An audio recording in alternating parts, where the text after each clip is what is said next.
नमस्कार, मैं हूं प्रज्वल गौतम और आप देख रहे हैं साम टीवी। एक एक तस्वीर आज आपको देखनी चाहिए इस वीडियो के माध्यम से कि कैसे उत्तर प्रदेश के अंदर एक जिले से दूसरे जिले तक, एक शहर से दूसरे शहर तक, एक गांव से दूसरे गांव तक जाति आधारित राजनीति न सिर्फ की जा रही है बल्कि उसे पनपने दिया जा रहा है। कैसे एक दूसरे का दुश्मन बनाया जा रहा है, जात वाले दूसरी जात से लड़ पड़े, इसकी पुरजोर कोशिश की जा रही है और इनके निशाने पर ब्राह्मण समाज आ चुका है। ये बात मैं नहीं कह रहा हूं, आज आपको एक एक तस्वीर दिखाने जा रहा हूं। सबसे पहले देवरिया के इस बच्चे की जुबानी सुनिएगा कि इसकी मांग क्या है, ये क्या चाहता है, क्योंकि बात बात पर बुलडोजर निकाल लेने वाली सरकार अब तक बुलडोजर चला नहीं पाई है, लगा कोई कार्रवाई नहीं कर पाई है, न ही देवरिया वाले मामले में, न ही सुल्तानपुर वाले मामले में। सबसे पहले इस बच्चे की इस भावुक अपील को सुन लीजिए। शायद जो सरकारी कुटिया में बैठे हुए संत महोदय, उनका आत्मा, उनका जमीर जाग जाए। देखिए। नहीं, क्यों? इसलिए जब मेरे माँ बाप थे तब उन लोगों ने कार्रवाई नहीं किया। अब वो तो बकरी की तरह काट कर सुला दिए गए, तो अब कार्रवाई करके क्या होगा? आखिर मेरे में कमियां क्या है कि मतलब उनके आबादी जमीन पे उनकी जो मकाने हैं ढह क्यों नहीं रही है? यहाँ तक कि 6-6 बुलडोजर खड़े हैं। आखिर किस समय के लिए वो खड़े हैं? यहाँ तक कि मेरे भी जो सरकारी जमीन में मकान है उसको भी ढहवाया जाए और उसको भी ढहवाया जाए। मैं यही अपने वाणी को विराम देता हूँ और मैं आगे कुछ कह नहीं सकता। मेरी मानसिक संतुलन ठीक नहीं है।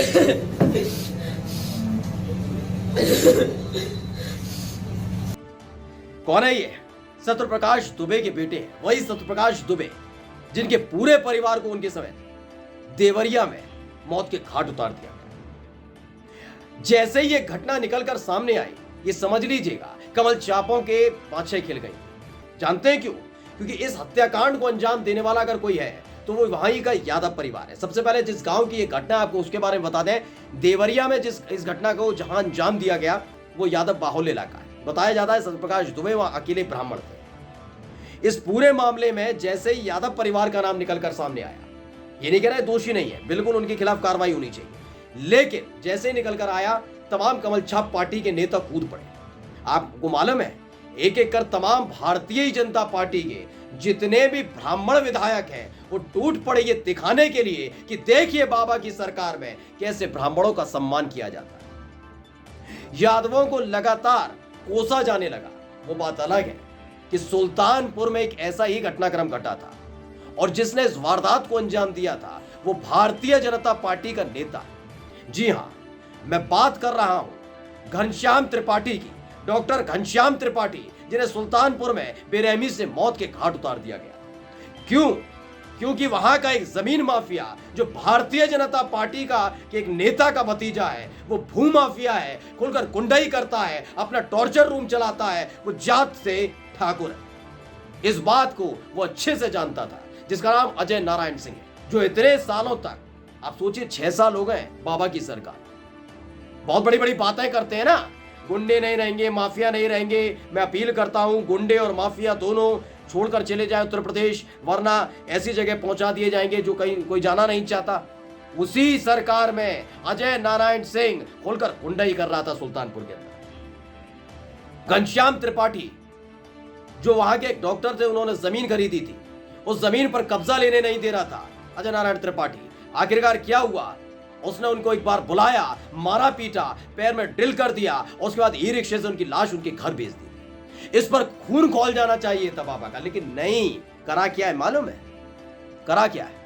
जिस दफ्तर को कभी इस्तेमाल नहीं किया जाता था वो दफ्तर गिरवा दिया गया। घर क्यों नहीं गिराया गया? हाँ, यहां घर वालों की गलती नहीं हो सकती है, इसलिए वो अजय नारायण सिंह की गलती। क्यों अजय नारायण सिंह का घर नहीं गिराया गया? दफ्तर क्यों गिराया गया? क्योंकि भारतीय जनता, उसके चाचा जो है बब्बन सिंह, वो भारतीय जनता पार्टी के राष्ट्रीय कार्यकारिणी के सदस्य रह चुके हैं। वो भारतीय जनता पार्टी के कद्दावर नेता है, इसीलिए हिम्मत नहीं हुई। सोचिए, पिछले 6 साल से आप एक एक कर गुंडे, माफिया, मवालियों का एनकाउंटर करा रहे हैं। आपको अजय नारायण सिंह नहीं दिखा, आपको अपना लाडला बब्बन सिंह नहीं दिखा, लेकिन जिस मामले पर ये घिरे हुए थे सुल्तानपुर के अंदर, यानी घनश्याम त्रिपाठी हत्याकांड को लेकर जिस तरह से घिरे थे, क्योंकि वहां पर 2 चीजें आई। एक तो भारतीय जनता पार्टी का नेता का भतीजा, जो खुद अपने चाचा के नाम पर गुंडाई करता है, उसका चाचा भी साफ सुथरा नहीं है, उस पर भी कई आरोप हैं, रंगदारी मांगने का, वसूली करने का, कब्जा करने का, तमाम तरह के आरोप है पप्पन सिंह पर। लेकिन ठाकुर दूसरा। अब ठाकुर वर्सेस जैसे ही ब्राह्मण हुआ, हाथ पांव फूट गए। ब्राह्मणों ने पहले ही ऐलान कर दिया था कि अब नहीं सुनी जाएगी, क्योंकि अब तक तो हम इससे कहानियां समझते थे, अब तो ये हकीकत में तब्दील होने लगा है। तो क्या हुआ? और ये गधा मारने वाला अपराधी जो अपने को बहुत बड़ा बहादुर समझ रहा है, उसको मैं ये मंच के माध्यम से बताना चाहता हूं, अगर तुम अपने बाप का बदला लेना जानते हो तो पवन पांडे भी अपने भाई का बदला लेना जानते हैं। ये पूरे तरह से सहमे हुए थे। अचानक से देवरिया में ये हत्याकांड हुआ। मैं फिर कहता हूं, इस हत्याकांड को कहीं से भी जायज ठहराया नहीं जा सकता, चाहे वो किसी समाज का व्यक्ति किसी को भी मौत के घाट उतारे, उन पर हमला करे। सत्यप्रकाश दुबे के साथ जो हुआ उस रात, वो बहुत घिनौनी वारदात को अंजाम दिया। सवाल यह है कि देवरिया तो सटा हुआ है, सुनने में आता है गोरखपुर से या उत्तर प्रदेश से बाहर स्थापित हो गया है।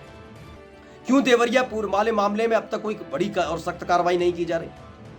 सवाल ये उठता है। तमाम भारतीय जनता पार्टी के नेताओं को सुनिए, वो जो विधायक जा रहे हैं ना सत्यप्रकाश दुबे के यहाँ, एक एक विधायक को आप देख लीजिए, वो जा कौन रहा है वहां पर? वही जा रहे हैं जो ब्राह्मण समाज से ताल्लुक रखते हैं। यादव समाज से ताल्लुक रखने वाला कोई नहीं जा रहा, ठाकुर समाज से ताल्लुक रखने वाला कोई नहीं जा रहा, इधर उधर वाले नहीं जा रहे। केवल चुन चुनकर ब्राह्मण समाज से ताल्लुक रखने वाले नेताओं को सत्यप्रकाश दुबे के घर पर भेजा जा रहा है।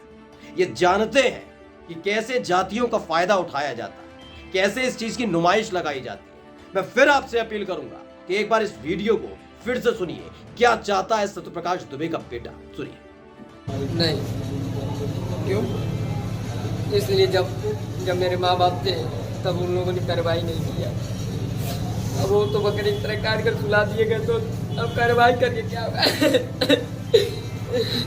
आखिर मेरे में कमियां क्या है कि मतलब उनके आबादी जमीन पे उनकी जो मकाने हैं ढह क्यों नहीं रही है? यहाँ तक कि 6-6 बुलडोजर खड़े हैं। आखिर किस समय के लिए वो खड़े हैं? यहाँ तक कि मेरे भी जो सरकारी जमीन में मकान है उसको भी ढहवाया जाए और उसको भी ढहवाया जाए। मैं यही अपने बाड़ी को विराम देता हूँ और मैं आगे कुछ कह नहीं सकता। मेरी मानसिक संतुलन ठीक नहीं है।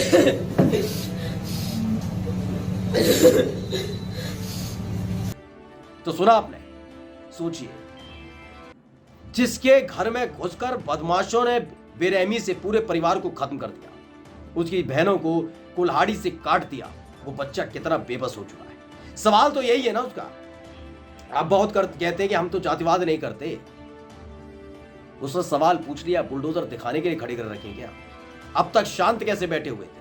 ये सवाल पूछना लाजमी हो जाता भाई, ये जानना जरूरी हो जाता है और ये बताना आपकी जिम्मेदारी है बाबा।